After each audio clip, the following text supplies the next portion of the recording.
ये 90 की दहाई का ज़माना था, जब ईद की खुशियाँ बाज़ारों से नहीं बल्कि घरों के कच्चे सहनों से जन्म लेती थीं। चांद रात से पहले ही हमारे घर में एक अजीब सी रौनक और हलचल शुरू हो जाती। तपती दोपहरों में अम्मा और बहनें सहन में चिकनी मिट्टी और भूसे का गारा तैयार करतीं और दीवारों की लिपाई शुरू हो जाती। जैसे ही उनके हाथ दीवारों पर चलते, पूरे गांव में गीली मिट्टी की सौंधी खुशबू फैल जाती, जो दिल को एक अनोखी खुशी से भर देती। हम बच्चे भी कहाँ पीछे रहने वाले थे।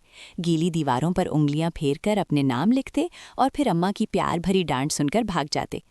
वो दीवारें अगरचे कच्ची थीं, मगर उनमें बसने वाले रिश्ते बेहद मजबूत और सच्चे थे। फिर बारी आती सफाई की।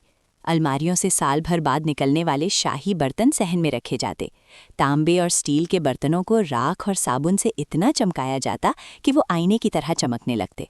हम बच्चे उनमें अपनी शक्ल देखकर खुश होते और हंसी से लोटपोट हो जाते।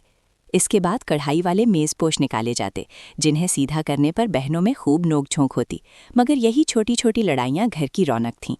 ईद के कपड़ों का किस्सा भी बड़ा दिलचस्प था। अबाहर दूसरे दिन दर्जी के पास जाकर उसे जल्दी करने का कहते और दर्जी हमेशा मुस्कुराकर टाल देता। आखिरकार ईद की रात जब नए कल्फ लगे कपड़े घर आते तो यूं लगता जैसे हमने कोई बड़ी जंग जीत ली हो। हम उन कपड़ों को तकिए के नीचे रखकर सोते और बार बार जागकर उन्हें देखते। फिर आती ईद की वो हसीन सुबह। गांव के सब बच्चे इकट्ठे होकर मिट्टी के घरौंदे बनाते और ईदी के नोट गिनते। हर बड़ा प्यार से सर पर हाथ फेरता और हर घर से आने वाली सवैयों की खुशबू पूरे माहौल को खुशगवार बना देती। मगर आज सब कुछ बदल चुका है।